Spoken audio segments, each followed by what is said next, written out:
I'm going to make sure that we are live. I've got my computer on my cell phone off to my left, and so I'm going to take a peek and see if I can see you guys on the page before we jump into today's episode. So let me do a quick refresh here. Make sure my volume is loud enough so you can hear me.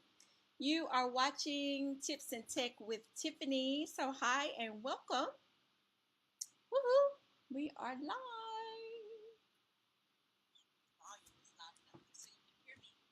You are watching Tips and Tech with Tiffany. So hi and welcome. Let me turn off my volume on my phone, but this way I can see your comments as we are doing the show, so I'll check back and forth.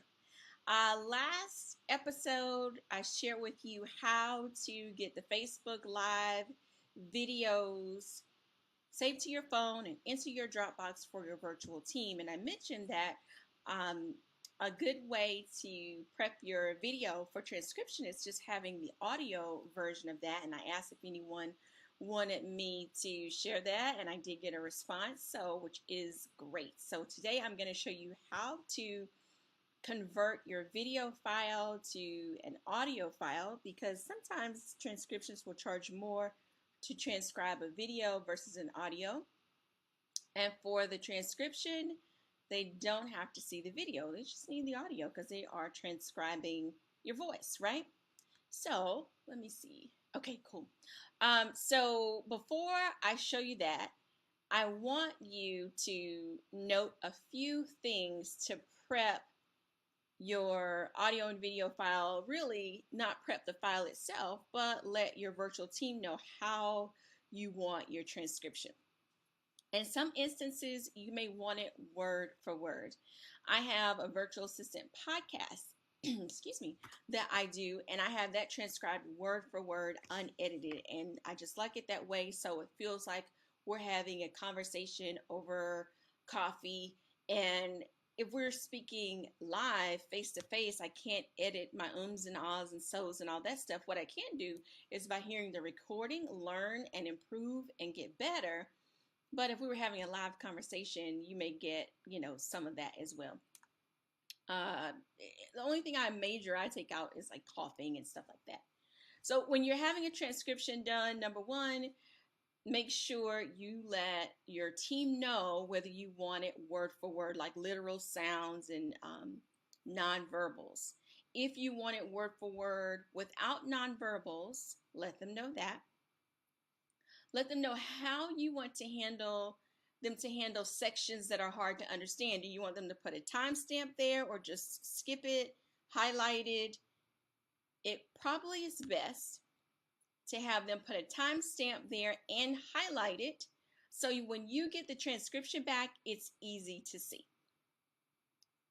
Let's see, that is number 3. So I'm going to pause right there, and then I'll repeat what I just said. I know I've got a couple new people every single week. There's 1 or 2 new people that join us, and they're probably like, well, who the heck is Tiffany? I know this is Tips and Tech, but why? Well, here's the deal. I have been a technical virtual assistant since 2008. I started out in the professional world as a computer programmer. I started out doing mainframe programming. So code is my second language. I don't speak Spanish or French, although I would like to be able to speak those languages fluently. I don't, but I do speak code.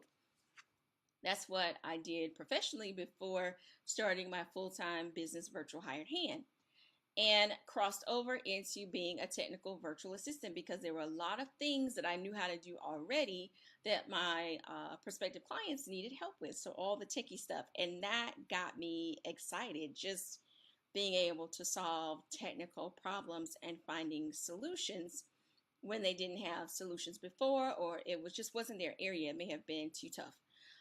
So I've been doing that since 2008, and I started this Facebook Live show as a way to share with you some give you a little nugget every single week, something that will help you in your business to do some of the technical things that you've been wanting to do, or be able to communicate better with your virtual team. And if you don't have a virtual team, introduce you to Virtual Hire Hand and what we do, so that maybe we could help you and make things a little easier in your business life because of the technical problems that we solve for you.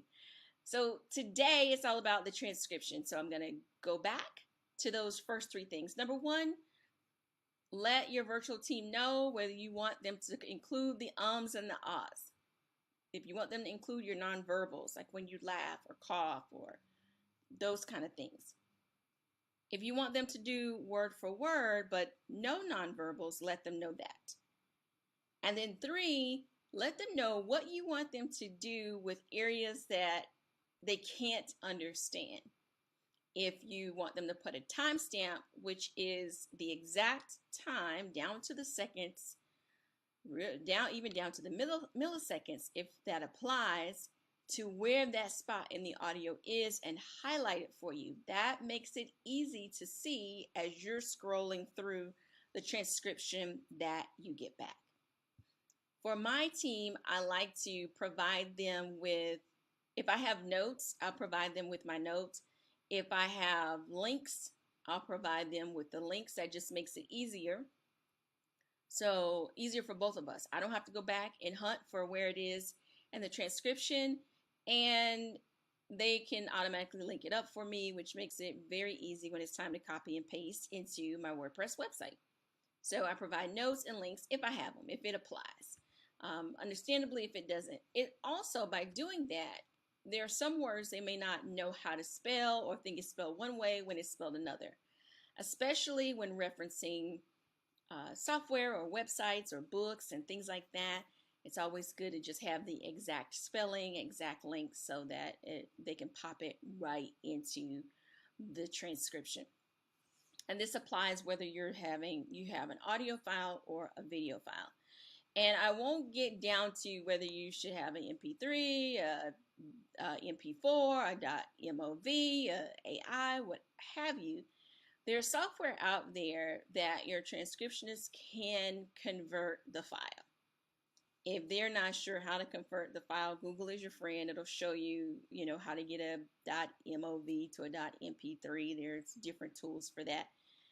For you, whatever your system saves it in, then just use that. Okay, so I'm going to show you I'm going to use a Facebook Live video from episode number 2 and show you how I pull that audio file for my virtual team. So let's head on over to Quicktime. I am using a Mac, so I'm on a Mac. Quicktime came with a Mac. It's been forever ago since I used a PC, so I don't remember if Quicktime comes with PC or you have to download Quicktime. I'm not sure. If I remember correctly, I believe you have to download it. I'm not 100% sure, but I use Quicktime to pull the audio file from a video. So let's head to Quicktime.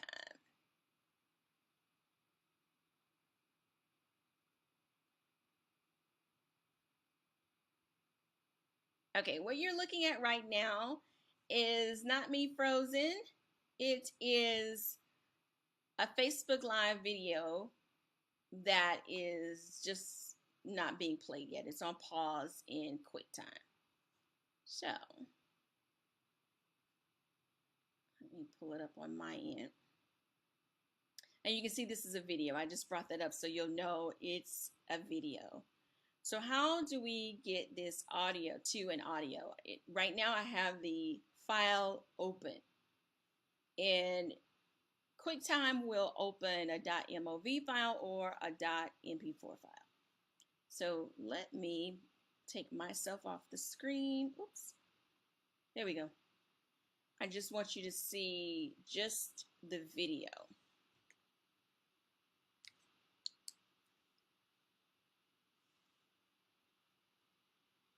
All right, so this is just the video here. So the way to pull the audio, and I pulled a long one just so you'll be able to see the full difference.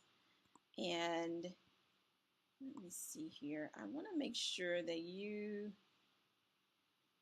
can see the drop down when I click on File. I'm testing to see if I can see it from my phone, if you can see that I have clicked on File. I'm going to File and then Export. Okay, it's not showing those options, so hold on one second. I'm going to grab another screen capture so you can see. Let's see if you can see my desktop.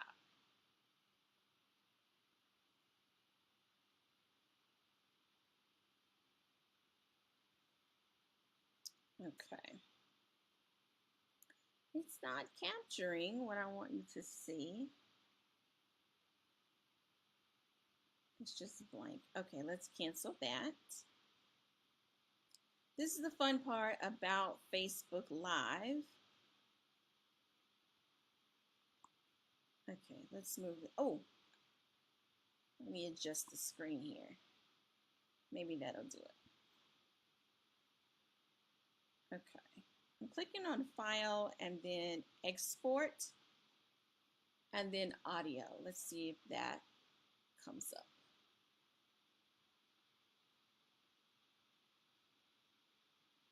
Okay, no, it just shows you the inside of QuickTime. So one more second here.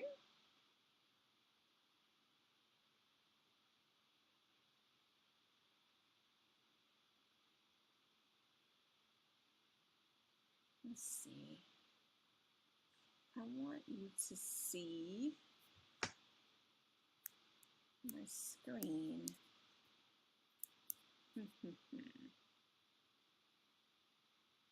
Okay, all else fails, do a quick screenshot and show you that way.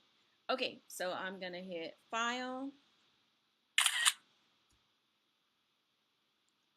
and then I'm going to Export. And what you hear me doing is snapping a quick picture because I'm gonna share my screenshot with you that way.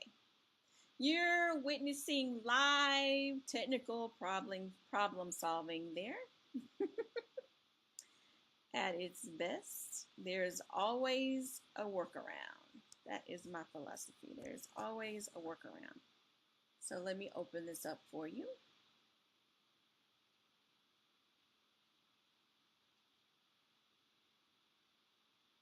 Okay.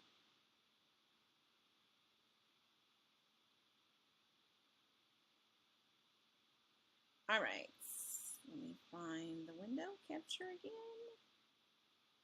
Preview.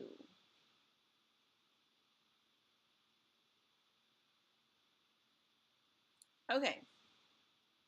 Now you see my screen. This is what I was trying to get you to see on QuickTime, and it just was not coming up, which is fine.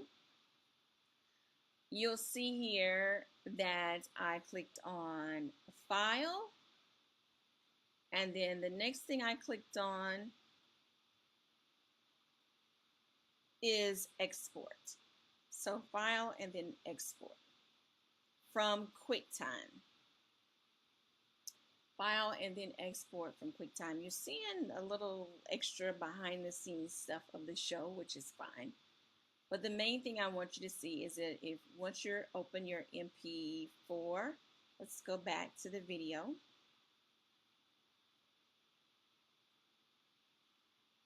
When you're inside of QuickTime, that's QuickTime, you're going to go to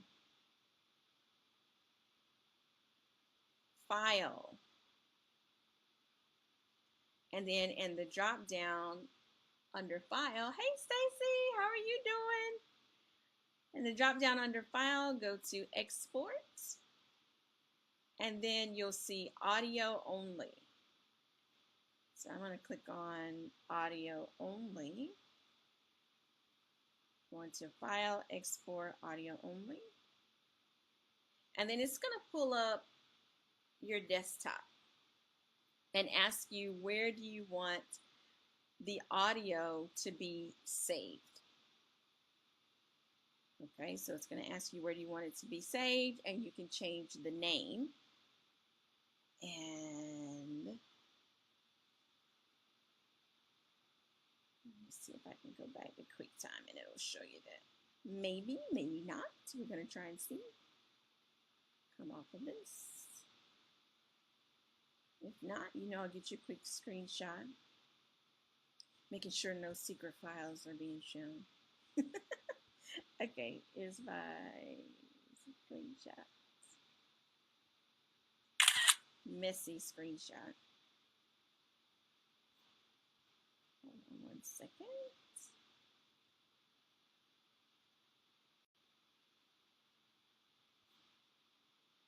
Just taking a second to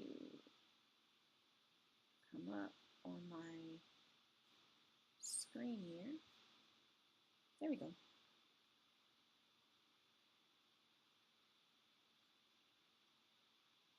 All right, let's go back to preview.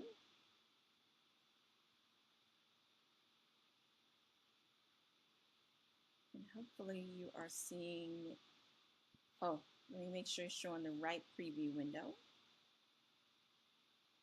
It's still showing you the audio, so let me grab another one. There we go.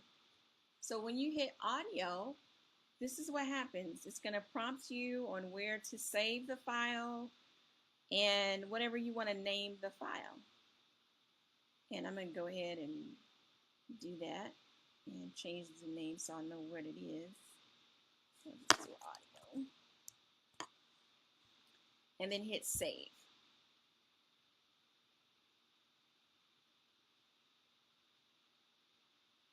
And then let me show you how it saves. Let me come back, at least be on camera with you and so you can see me. I'm still here. Let's close that and that. Wait, not me. There we go. I feel like a DJ when I'm doing all this. Just do it that way. I feel like a DJ. Changing up all the songs on you. Okay, so I want to show you how it looks when it saves the file. So let me find where I saved it. And take you inside. Let me close some of these windows so I'm not confusing myself. And then head back over to the window.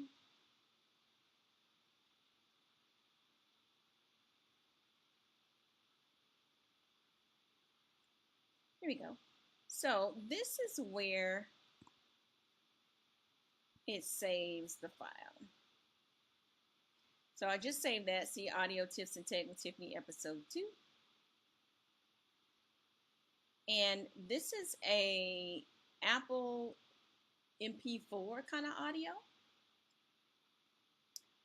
But there's a magic way to convert this. Now we just have audio. If I open it, it's going to open up in QuickTime. No, actually it opens up in my iTunes. And it's going to play. It's an audio file. But you may not have a Mac. I'm not sure. Again, if you have a PC, I know that you can get QuickTime for your PC and convert it. Here's the, it's not tricky, but here's what you want to make sure of. I don't like sending my team an audio file that is this Apple MP4 file. Simply because they may not have what they need to open that file. And I know the MP3 is easier to work with regardless of what system they're using. So I have a little secret software that I use to convert that. And when you see me all on screen, my lights go on, glare in my glasses, but that's okay. This is why I like that this is a tips and tech show, because I can be kind of geeky on it and have my glasses on and be all cool. Okay, let me go. Let me come off of this one.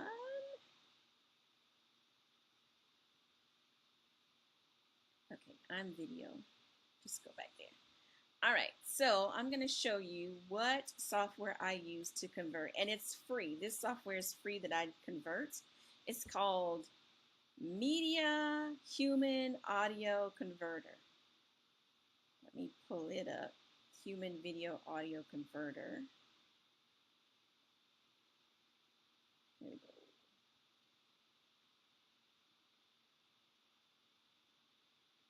All right, so this is the software and it's free. See the name at the top, MediaHuman Audio Converter. And what I'm going to do is go to that audio file and drop it in there. I'm dragging it and dropping it on in there. And now it has my file. Once you learn this process, it's a lot faster than how I'm showing you, but I want to make sure that I cover every single detail. And from the Media Audio Converter, and I'm just making sure I can see it there on the screen, we are ready to go. It's already set to how it outputs MP3, stereo, hertz, and all that stuff, so you don't have to worry about that. It's ready to go. And just click on the converter. Now it's going to do what it does, and that's convert this file to an MP3. And it will play anywhere, whatever audio system your virtual team has, doesn't matter what they're using. That makes it a lot easier for them, so they're not dependent on Apple software to access your MP3 file. You want to make it as easy as possible for your team on the front end so they can focus strictly on transcribing the information. So this will make it so much easier. You won't ever have to send a video for transcription. It will always be audio. Now, while this is converting, another tip for your team is to let them know how many people are on the audio. And so let's say you have 2 speakers. If you have 2 speakers, and I'm going to take my glasses off because of that glare. If you've got 2 speakers on the audio, let them know how you want to differentiate between the 2 speakers. So you want speaker 1, speaker 2, speaker A, speaker B, and go back and forth, or let them know the names of the people speaking. You can maybe say it at the end, at the beginning. It's really easy if you're interviewing somebody, then they will know your voice, let them know your voice, and then the person you're interviewing. But if it's like a back and forth conversation, you want to make it clear who they are. I've done, years ago when I first started out, I used to do transcriptions, and I can remember doing one where there was like a group of people, like a forum, and you're trying to figure out video A, speaker 1, speaker 2, maybe you had names for some and no names for others. So make it really easy for your team so they'll know what's what.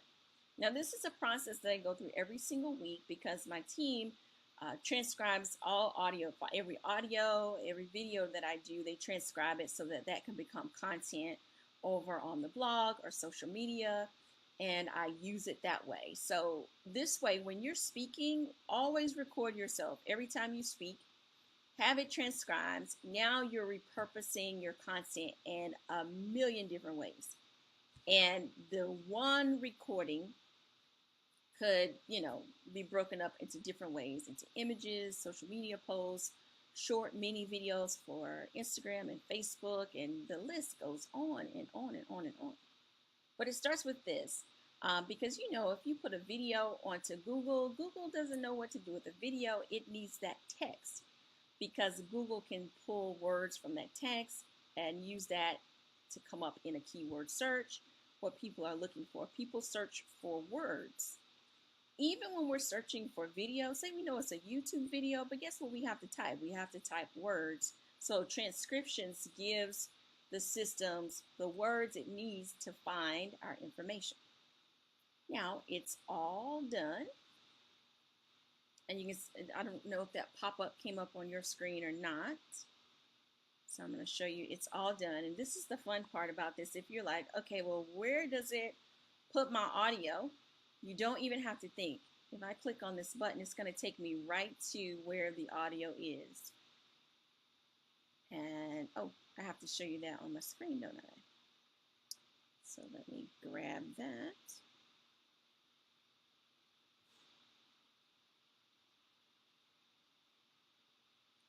There we go.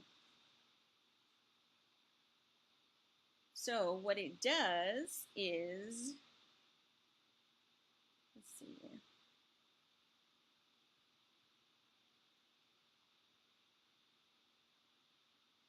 I want to show you both. There we go. Okay. Is it visible? Oh. Oh, I know.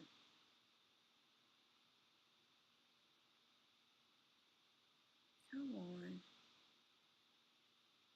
I want to show you both. There we go. That's what I want to show you.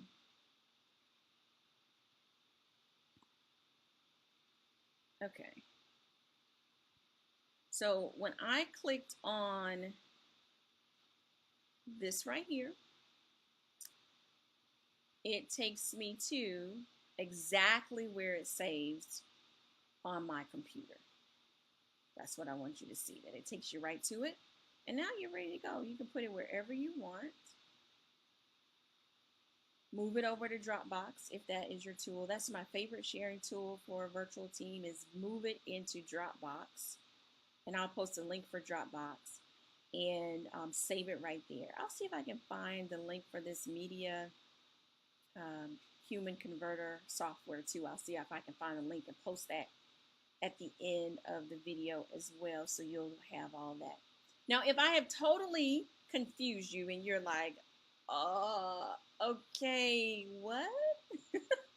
No worries. If you need help with this, I'm more than happy to help you. I also have a team that I work with to have my audios transcribed. They've been working with me since I first decided to utilize the internet to record. Way back when I used to do blog talk radio shows, so they have been with me for a very long time as a contractor, working and doing the transcriptions, and so doing a wonderful job, to the point that, you know, when you have a regular transcriptionist working with you, they automatically learn your voice, they learn your nonverbals, and it becomes easier and easier for them to get that transcription down, because they know the rhythm in which you speak and the pattern, the pace.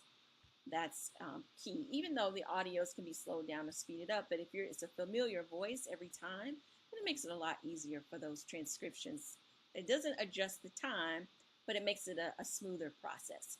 So if you have any questions about how to get your audio and videos ready, let me know. Post in the comments below.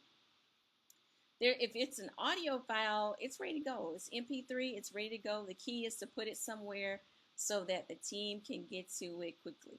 You don't want to attach it in an email, because these files can get really large, and some email systems will kick it back because the file is too big. So you don't want to waste time because the file is too big. A whole lot easier to just send a Dropbox share link or have that folder already set up. We operate by having a folder already set up. I just drop it in there and then let the team know the audio file is in Dropbox, and they know what to do from there. So let me know if you have any questions. Thanks for hanging out with me on Tips and Tech with Tiffany. I will see you next time. Have a great week.